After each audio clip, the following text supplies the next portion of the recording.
नमस्कार।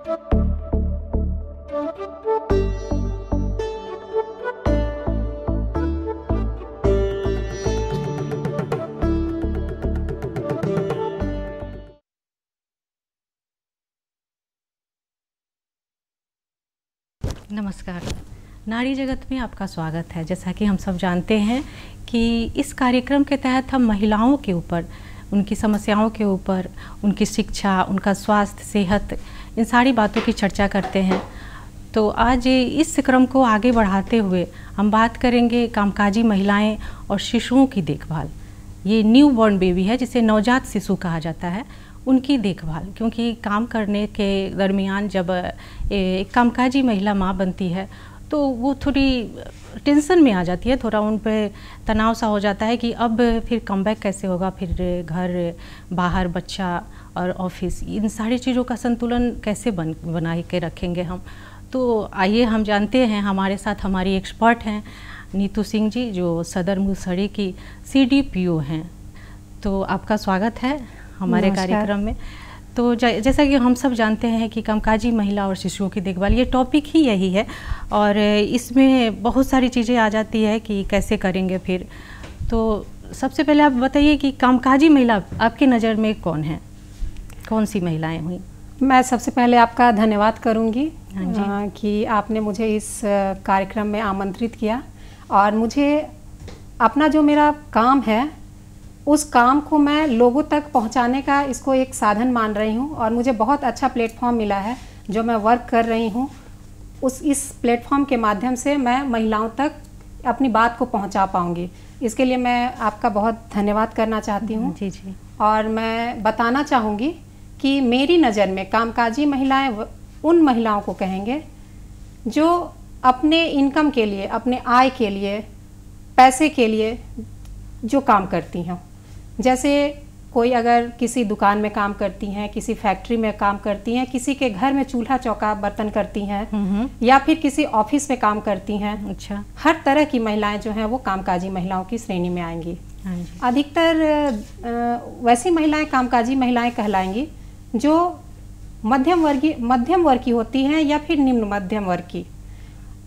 उच्च वर्ग की जो महिलाएं होती हैं वो शौकिया तौर पे ये काम करती हैं क्योंकि उनको अपना टाइम पास करना होता है। पर कामकाजी महिलाएं वैसी महिलाएं होती हैं जो अपने घर को चलाना है, जिसको अपने बच्चे का पेट भरना है, खुद का पेट भरना है, अपने परिवार को चलाना है। उसके लिए पैसे की आवश्यकता है और उस पैसे को कमाने के लिए किसी भी तरह से वो किसी भी तरह का काम करती हैं। या फिर जैसे मैंने बताया कि वो फैक्ट्री में चली जाती हैं, काम करती हैं, अपना कोई व्यापार करती हैं, दुकान में बैठती हैं, किसी शॉप पे काम कर लेती हैं। तो इस तरह की महिलाएं मेरी नज़र में कामकाजी महिलाएं हैं। अच्छा, तो ये जो मैटरनिटी लीव की जहाँ तक बात है, तो कोई भी जो माँ है वो किस हिसाब से इस मैटरनिटी लीव को लेके उनका और उनके बच्चे का दोनों का फ़ायदा हो? मातृत्व अवकाश, हाँ, मातृत्व अवकाश या मैटरनिटी लीव जो है वो एक तरह से समझिए तो महिलाओं के लिए वरदान है। वरदान इन द सेंस, जब कोई कामकाजी महिला प्रेग्नेंट होती हैं तो 6 महीने जो होते हैं आज के समय में 180 दिनों का मैटरनिटी लीव गवर्नमेंट के द्वारा स्वीकृत किया हुआ है। तो हम कामकाजी महिलाएं जो भी हैं वो उस समय का यूज़ करते हैं कि जब हमारा बच्चा हो जाए, जब डिलीवरी जिस डेट पर हो जाती हैं, हम कोशिश करते हैं कि उस पीरियड से 6 महीना जो है वो मातृत्व अवकाश का उपभोग करें। यानी कि उनको अगर लेना है तो ये ना करे कि वो पहले, मतलब आपका 7वां महीना है, 8वां महीना है, तो उस हिसाब से वो पहले से ना ले 1-2 महीने पहले से अगर लेके वो बैठ गए तो उधर उनका उसमें से डिक्रीज हो जाता है, उसमें से घट जाता है जो अगला वो 6 मंथ है। तो इस हिसाब से उनको लेना चाहिए कब? आफ्टर डिलीवरी, डिलीवरी के बाद उनको 6 मंथ तक लेना चाहिए। तो कैसे ये फायदा कैसे करेगा? ये फायदा इस सेंस में करेगा कि मैटरनिटी लीव तो हमारा 6 मंथ्स का मिल रहा है। हाँ जी। और महिलाओं को जब बच्चा हो जाता है, जब बच्चे आ जाते हैं तो कहा जाता है कि 6 माह तक सिर्फ और सिर्फ स्तनपान कराइए बच्चे को। जो छोटे बच्चे होते हैं उनके डेवलपमेंट के लिए सिर्फ माँ का दूध जो होता है वो सफिशिएंट है उनके ग्रोथ के लिए। ना एक बूंद पानी की आवश्यकता है, ना ऊपरी आहार की ज़रूरत है, ना किसी तरह का कोई भी आप बाहरी उनको दवा या फिर किसी तरह का प्रोटीन, विटामिन कुछ ना खिलाएं बच्चे को। बस दूध दे, सिर्फ दूध पे बच्चे को रखें। हाँ, और यह 6 महीना अगर मैटरनिटी लीव में कोई औरत रहती है तो उसके लिए 6 महीने बच्चों को स्तनपान कराने में बहुत सहूलियत होती है। ये कितने ड्यूरेशन इसका कितना कब तक होता है? ये मतलब करीब हर 3 घंटे पे बच्चे को जो है वो स्तनपान कराए माँ। ये बच्चे के लिए। अच्छा, पैटर्निटी लीव भी मिलती है क्या? हाँ बिल्कुल, पैटर्निटी लीव में जो बच्चे के पिता होते हैं उनको 15 दिन का अवकाश मिलता है ताकि वो अपने बच्चे के साथ टाइम स्पेंड कर सकें और अपनी पत्नी और बच्चे दोनों का ख्याल रख सकें, और उनकी भी जो खुशी होती है वो अपने खुशी को वो साझा कर सके। अच्छा, जब कम बैक करना रहता है, 6 मंथ तो बीत गए, आपने 6 महीना ले लिया, लेकिन यहाँ पर एक ये भी बात है कि अगर नॉर्मल डिलीवरी, यहाँ 2 प्रकार के डिलीवरी हो रहे हैं, दो नॉर्मल डिलीवरी और ये सीजेरियन, इन दोनों में अगर वो पड़ती हैं, पहले के लिए क्या है और दूसरे के लिए कैसे होगा? अगर नॉर्मल डिलीवरी हो रही है तब तो बहुत अच्छी बात है। नॉर्मल डिलीवरी में बहुत जल्दी महिला रिकवर कर जाती है और अपने बच्चे का बहुत अच्छे से ख्याल रख पाती है। अगर सिजेरियन हुआ है बच्चा तो उसमें माँ की भी देखभाल की आवश्यकता होती है, और माँ के देखभाल और बच्चे के देखभाल के लिए अलग से मैन पावर की ज़रूरत होती है, जो उनके घर के परिवार के लोग मतलब उससे सपोर्ट कर सकते हैं। हाँ, बिल्कुल। और यहाँ पर अगर पैटर्निटी लीव आपको मिल रही है तो उसमें बहुत फायदा मिलता है, यहाँ पर ये प्रिविलेज हो जाती है। अच्छा, जब ये 6 मंथ आपके गुजर जाते हैं तो कम बैक की आपकी कहानी शुरू होती है, तब आपको अवसाद, ये टेंशन बहुत ज़्यादा होता है महिलाओं में कि अब कैसे, फिर काम अब कैसे शुरू करें। ये तो बहुत ही आपने महत्वपूर्ण बात कही है, और ये सबसे चैलेंजिंग टाइम होता है कामकाजी महिला के लिए कि अब 6 महीने पूर्ण हो गए हैं, उसका मातृत्व अवकाश मैटरनिटी लीव समाप्त हो चुका है, अब उसको वापस काम पर जाना है, और एक बच्चा, नन्हा सा बच्चा भी उसके गोद में है, तो वो बच्चे को संभाले कि अपने काम को देखे, ना वो काम छोड़ सकती है ना बच्चे को छोड़ सकती है। बिल्कुल बिल्कुल। वैसी परिस्थिति में एक महिला के लिए वो समय जो होता है ना, वो बहुत पेनफुल होता है।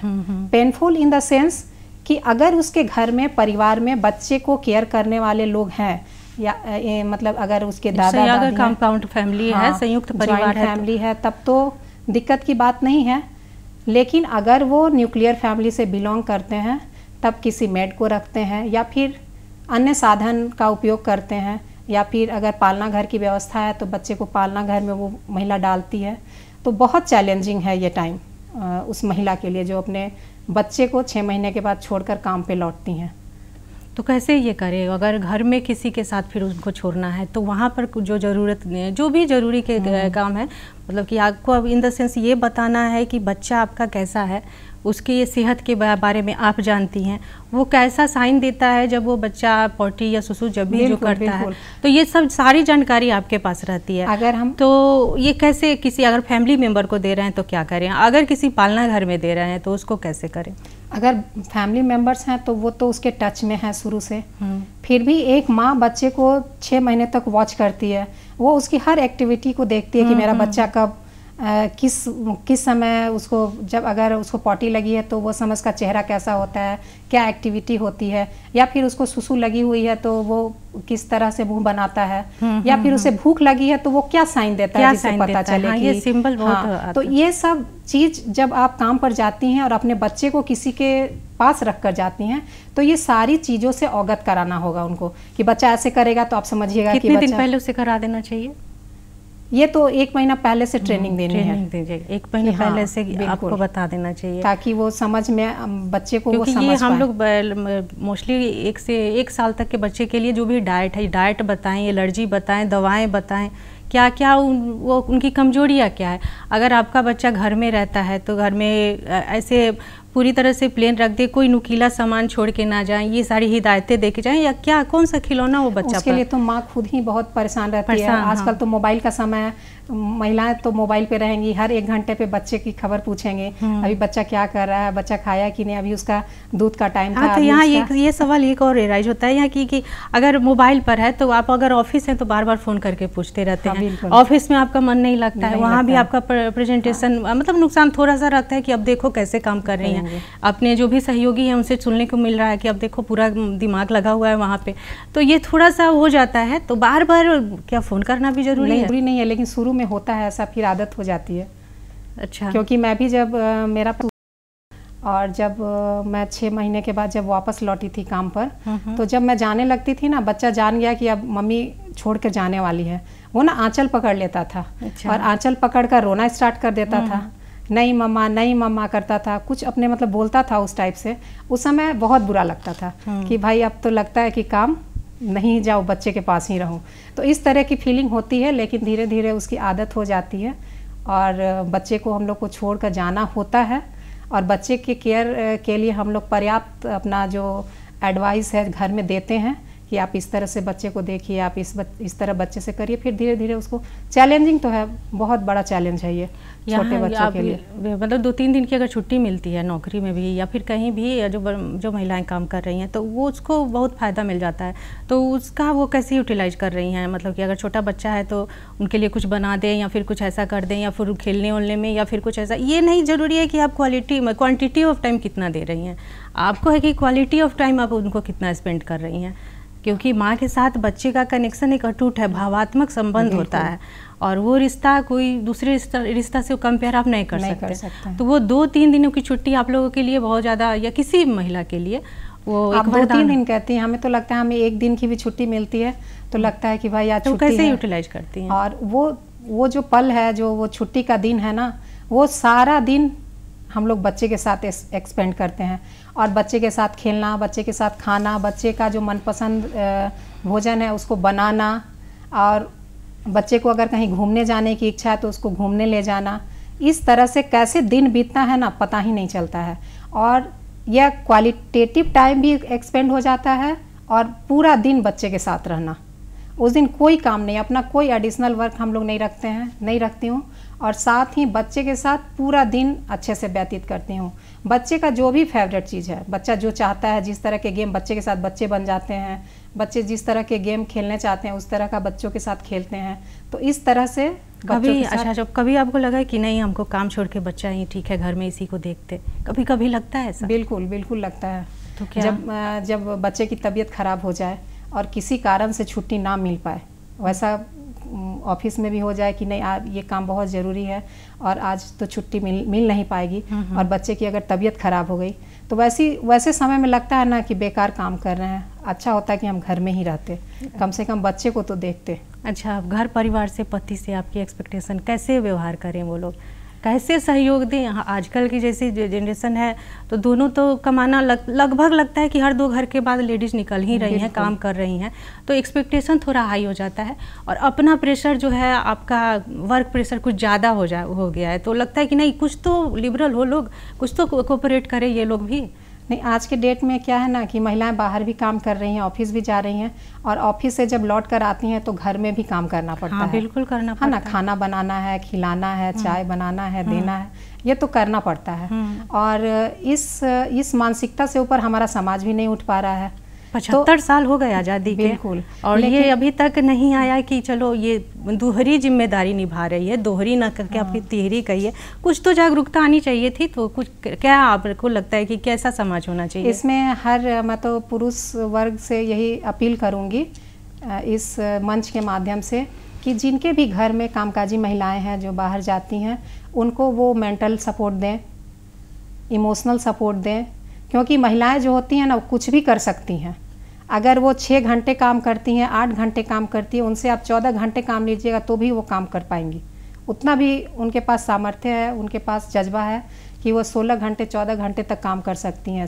अपने ऑफिस के काम को भी कर सकती हैं, घर के काम को भी कर सकती हैं, लेकिन आपका मेंटल सपोर्ट उनके साथ होना चाहिए, ताकि वो ना अंदर से एनर्जेटिक फील करती हैं। जब आपका इमोशनल सपोर्ट रहेगा, पति का या परिवार के लोगों का, और मेंटल सपोर्ट रहेगा, तो महिलाओं में तो दुगनी ताकत और दुगनी हिम्मत आ जाती है। और नहीं मिले तो कैसा लगता है? नहीं मिले तो अब तो इससे मतलब महिलाएं जो होती हैं वो कभी सुनने को मिल जाता है कि बच्चा तो भाई तुम ही संभालो, ये तो मेरा काम नहीं है। तो इससे थोड़ा सा उस समय क्या लगता है? तो ऐसे केसेस में होते हैं ना, महिलाएं भी मेंटली बहुत डिप्रेस्ड हो जाती हैं। बहुत सुनी होंगी कि डिप्रेशन की शिकार हो गई, बच्चों पे भी उसका इफेक्ट पड़ता है। बच्चे भी मानसिक रूप से जो है वो तनावग्रस्त बचपन से ही होने लगते हैं, क्योंकि बच्चे का 2 साल जो होता है बहुत इम्पॉर्टेंट होता है। 2 साल में उसके ब्रेन का 80% डेवलपमेंट होता है और बच्चे के लिए एक स्वस्थ माहौल 2 साल तक एकदम मैंडेटरी है, एकदम होना ही होना चाहिए।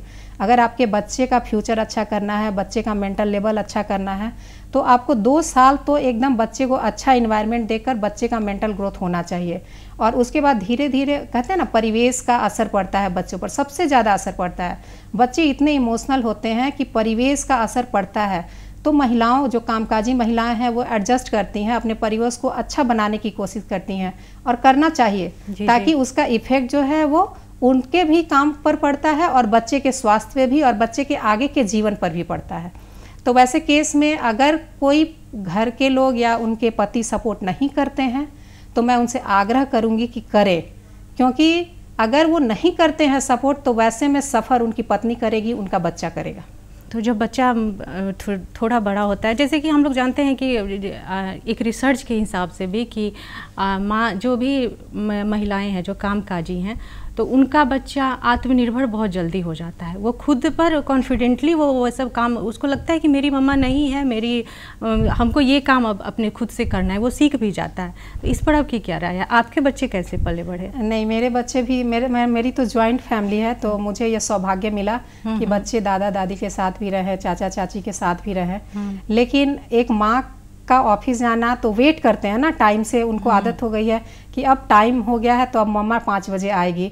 तो बच्चों की आदत हो गई है कि अब वो 10 से 5 जो है वो जानते हैं कि माँ के साथ मुझे नहीं रहना है, तो वो उस परिवेश में रहते हैं। और मैं देखी हूँ ना, अभी तो खाना बनाना सीख गए हैं, अच्छी अच्छी डिशेस बनाते हैं देखकर, मतलब कि मम्मा आएगी तो उसको भी खिलाऊंगा। तो इस तरह से तो ये तो अच्छा डेवलपमेंट है। यहाँ पर एक रिसर्च के हिसाब से ये भी साबित हुआ है कि पहला बच्चा जब होता है तो 18% काम बढ़ जाता है कामकाजी महिलाओं के, और लगभग 40% काम बढ़ता है दूसरे बच्चे में। तो इस कारण से कुछ ज़्यादा ही दबाव में रहती है। तो आपको क्या लगता है कि इस तरह दबाव में है महिलाएं आजकल की? 2 बच्चे होते हैं ना, तो पहला बच्चा तो एक बच्चा है उसको संभाल रहे हैं, अब दूसरा बच्चा जब हो जाता है तो वो 2 बच्चे का जो मतलब मेंटल लेवल है दोनों का सेम होता नहीं है। उसका अलग ग्रोथ हुआ, उसका अलग विकास हो रहा है, उसकी अलग सोच डेवलप हो रही है, और दूसरा बच्चा है वो दूसरे तरीके का बच्चा है। अब माँ है नहीं, दोनों बच्चे अकेले रह रहे हैं, तो दोनों बच्चे आपस में अगर एक सोच के एक विचार के हैं तो ठीक है, अदरवाइज मैक्सिमम होते नहीं है ऐसे। हाँ, दोनों अलग अलग डिफरेंट होते हैं। तो क्या होगा, अच्छे से लड़ाई झगड़ा होगा, उसको आके शाम को आप उसका वो कराइए, पैचअप कराइए, तो इस तरह से होता है।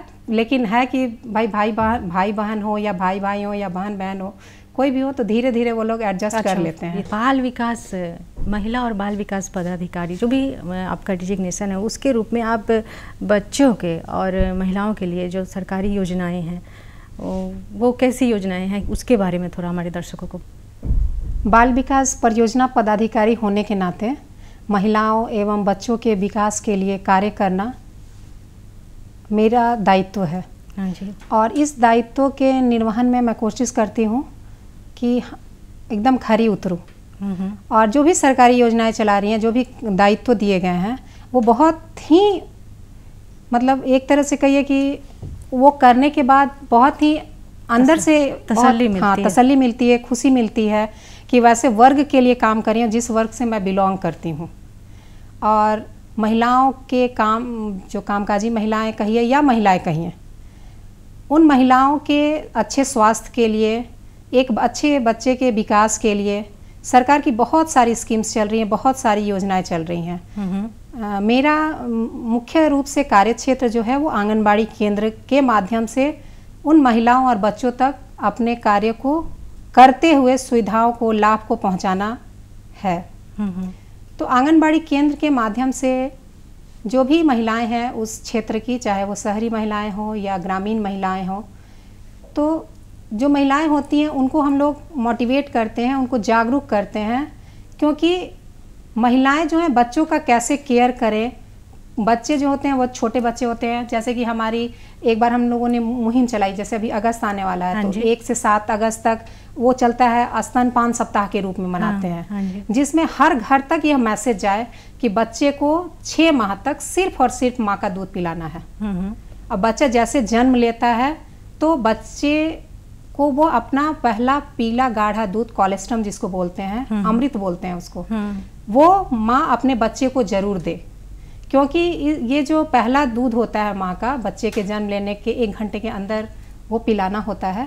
और ये बच्चे के विकास के लिए समझिए कि पहला टीका इसको बोलते हैं हम लोग, कि इसका जो टीकाकरण जो बच्चे का होता है, पहला टीका इसका नाम दिया गया है। अच्छा। इसमें सारे गुण होते हैं, एकदम अमृत के समान है। जो बच्चा माँ का पहला गाढ़ा पीला दूध पी लिया होता है, उसको जो भी आगे के दिनों में जो भी मुश्किलें आने वाली हैं, उससे उसकी प्रतिरक्षण क्षमता जो होती है बच्चे की बढ़ती है। तो आंगनबाड़ी केंद्र के माध्यम से हम लोग इसका पूरा प्रचार प्रसार करते हैं कि 6 माह तक सिर्फ और सिर्फ स्तनपान कराना है। आंगनबाड़ी केंद्रों पर अन्नप्राशन दिवस हम लोग मनाते हैं। हाँ जी। जब बच्चे का 6 महीना पूरा हो जाता है, जैसे ही 6 महीना पूरा कर लिया, तो बच्चे का अन्नप्राशन दिवस उस आंगनबाड़ी केंद्र पे बच्चे को बुलाया जाता है, उसकी माँ को बुलाया जाता है, उनके घर में जितने पेरेंट्स हैं उनको बुलाया जाता है और उनको बताया जाता है कि आज आपका बच्चा 6 माह पूर्ण कर चुका है।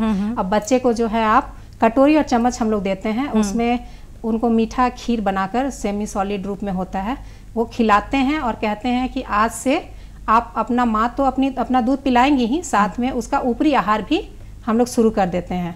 और धीरे धीरे करके फिर 7वें महीने, 8वें महीने, 9वें महीने ऐसे करते करते उनका ऊपरी आहार की शुरुआत जो है हम लोग कर देते हैं। अच्छा। क्योंकि 6 महीने के बाद जो बच्चे होते हैं ना, उनको माँ का दूध सफिशिएंट नहीं है उनके ग्रोथ के लिए। अच्छा, उसके बाद सॉलिड डाइट जरूरी है। तो ये एक आंगनबाड़ी केंद्र के माध्यम से एक मैसेज जाता है। दूसरा है उनका संपूर्ण टीकाकरण। अच्छा।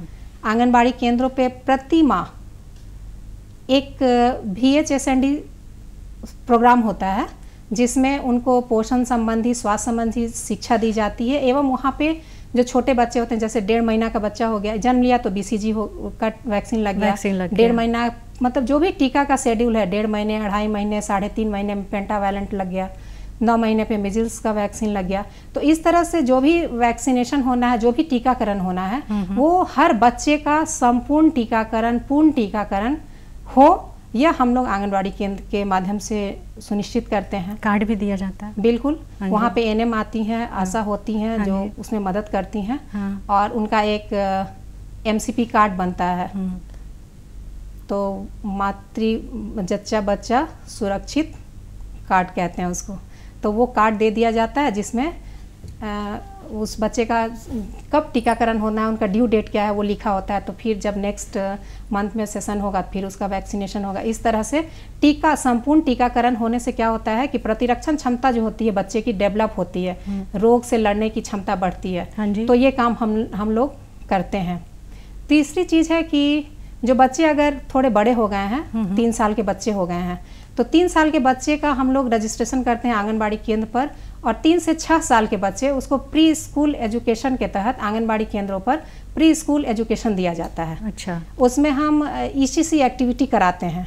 ये क्या होता है? ये जो होता है, कहते हैं ना, मतलब नॉर्मल भाषा में खेल खेल में बच्चों को सिखाना। अच्छा, है ना? तो हाँ, प्ले करते रहे कुछ, मतलब ऐसी एक्टिविटी कराएं जिससे बच्चा कुछ सीखे, जिससे उसका बौद्धिक विकास हो, संज्ञात्मक विकास हो, भाषा का विकास हो, बौद्धिक विकास हो, उसकी छोटी मांसपेशियों का विकास हो, उसकी बड़ी मांसपेशियों का विकास हो।